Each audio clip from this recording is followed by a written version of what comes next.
Olá, querido irmão e querida irmã, que a graça e a paz do Senhor Jesus esteja sobre a vida de cada um de vocês.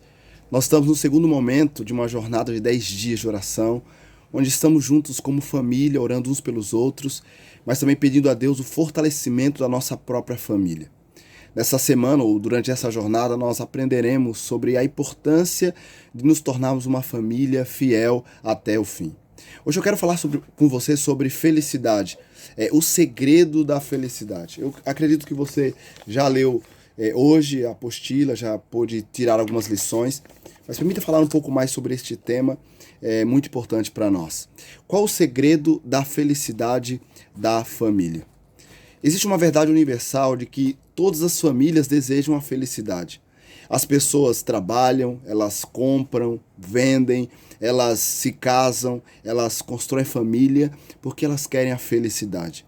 Mas a gente percebe que muitas pessoas, por mais que busquem a felicidade, elas não conseguem encontrar. E aí resta a pergunta: o que fazer para ser feliz? Com relação ao casamento, algum tempo atrás eu vi uma estatística que diz que de 12 casamentos, 6 se separam, 4 se toleram e apenas 2 são felizes. Por que há tantos fracassos no relacionamento? Por que há tantos fracassos no casamento? Por que há tantos fracassos na família? Será que Deus fez o homem e a mulher para serem pessoas infelizes? Será que Deus determinou a infelicidade para a humanidade? É óbvio que não, é claro que não. Permita-me ler com você uma história bastante conhecida da Bíblia, que está no Evangelho de João, capítulo 2, do verso 1 em diante, que diz assim: 3 dias depois, houve um casamento em Caná da Galileia, achando-se ali a mãe de Jesus. Jesus também foi convidado com seus discípulos para o casamento. Tendo acabado o vinho, a mãe de Jesus lhe disse: eles não têm mais vinho. Mas Jesus lhe disse: mulher, que tenho eu contigo? Ainda não é chegada a minha hora. Então ela falou aos serventes: fazei tudo o que ele vos disser. E você conhece a história, a Bíblia diz que os homens encheram ali 6 talhas de pedra com água e Deus, Jesus Cristo, transformou aquelas águas ou aquela água em suco de uva. E aquilo que tinha sido um problema, aquilo que era um problema naquele momento, tornou-se então por Jesus uma solução. É interessante que quando Deus ele criou o universo, quando Deus criou os céus e a terra, ele criou o homem e a mulher e ele os uniu, ele os casou, estabelecendo ou instituindo ali o casamento. No livro de Apocalipse é mencionado que Jesus ele virá para encontrar-se com a sua noiva, a igreja. Lá também é mencionado que a cidade santa descerá como noiva adornada para o seu esposo. No livro de Apocalipse é mencionado também um casamento. O primeiro livro da Bíblia começa um casamento e o último livro da Bíblia também fala de um casamento. E é interessante que quando Jesus ele começou o seu ministério, quando ele deu início ao seu ministério na terra, ele iniciou realizando um milagre e foi um milagre em um casamento. Isso nos mostra de que o casamento para Deus é algo importante e que Deus ele tem prazer que as pessoas encontrem a felicidade dentro do relacionamento, dentro de um casamento. Casamento é uma bênção, Deus fez para que as pessoas pudessem ser felizes e ele estabeleceu o casamento para isso. Agora, vem a pergunta: por que pessoas não conseguem a felicidade? Por que há tantos fracassos? Ou como encontrar a felicidade no casamento? Nesta história bíblica é apresentado para nós o que fazer para encontrar a felicidade. O texto diz que um casal, eles ali estavam se casando, estavam no período da festa e eles se deparam com um problema. Qual era o problema? Faltou o suco de uva. O suco de uva naquela época, na cultura oriental, era algo muito importante, era um elemento muito importante. E uma pessoa que deixasse faltar suco de uva no casamento seria até passivo de ser processado pelos convidados. Seria um vexame, seria ali um constrangimento não ter mais suco de uva para servir aqueles que foram convidados à festa. Mas é interessante que o problema que apareceu para aquele casal, naquele casamento, foi resolvido pelo fato de eles terem convidado Jesus para o casamento. No capítulo 2, verso 2 diz: Jesus também foi convidado para o casamento. Sabe, a felicidade de um casal, a felicidade de um relacionamento, A felicidade na família só é possível se Jesus estiver presente, se Jesus for convidado, se Jesus estiver ali para ajudar, para orientar, para ali atuar na vida daquela família ou daquele casal. Você conhece a história e percebe que Jesus ele pôde realizar um milagre ali, e aquilo que era impossível aos homens foi possível por causa da ação divina. Quando nós passamos por problemas e dificuldades que aos nossos olhos são até impossíveis de se resolver, eles poderão ser resolvidos se Jesus for convidado para o casamento. Se Jesus for convidado para estar conosco ali.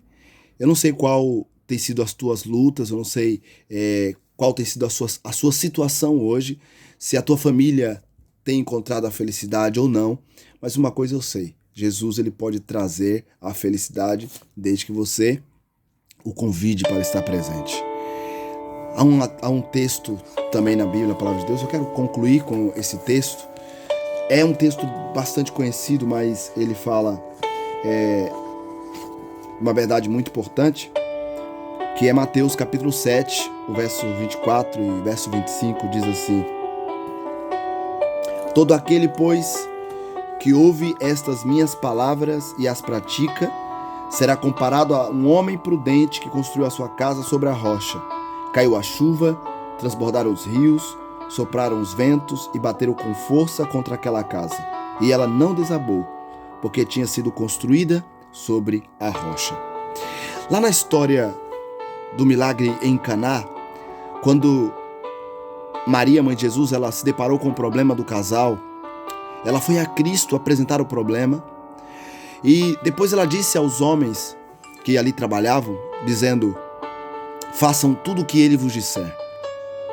Sabe, naquele dia o milagre aconteceu porque Jesus estava presente, e o milagre aconteceu porque os homens obedeceram a ordem de Deus, obedeceram a palavra do Senhor. Sabe qual é o segredo para encontrar felicidade no lar, na família? Sabe qual é o segredo para vivenciar os milagres de Deus em sua casa? É convidar Jesus para estar presente, mas é dar ouvido à sua palavra, dar ouvido à sua voz. Jesus contou uma parábola de dois homens que construíram casas. Um havia construído na areia e o outro havia construído na rocha. Veio uma chuva, uma tempestade, e a chuva e a tempestade ela foi contra as duas casas. Ou seja, todas as casas receberam chuva, todas as casas receberam ventos, todas as casas passaram por tempestades, mas apenas uma casa permaneceu em pé, pois a outra, infelizmente, caiu. O que diferenciou uma casa da outra? Porque uma tinha um fundamento sólido, uma estava fundamentada na rocha, que é Jesus Cristo. E aí Jesus fala que aqueles que ouvem a sua palavra e as praticam, será comparada com este homem que coloca a sua casa sobre a rocha.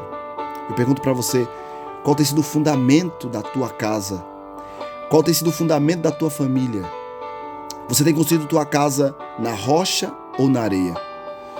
Entenda que os ventos virão para todos, as tempestades virão para todos, mas permanecerá em pé a família que estiver fundamentada em Cristo Jesus. Por isso, ouça a palavra de Jesus, mas também as pratique.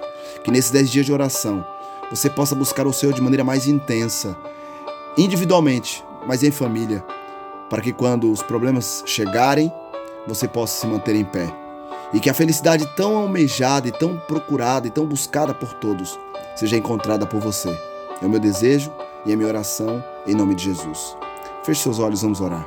Pai Celestial, obrigado porque o Senhor é aquele que vem à nossa casa e resolve as nossas dificuldades e resolve os nossos problemas. Pai, ajuda-nos a colocar a nossa vida sobre a rocha que é o Senhor. Possamos ouvir a Tua voz, a Tua palavra e as praticar. Para que quando, Senhor, os problemas chegarem, a nossa casa não venha a cair. Abençoe a nossa família, Senhor, nos ajude a encontrar a felicidade no lar. A nossa oração em nome de Jesus. Um grande abraço, que Deus te abençoe.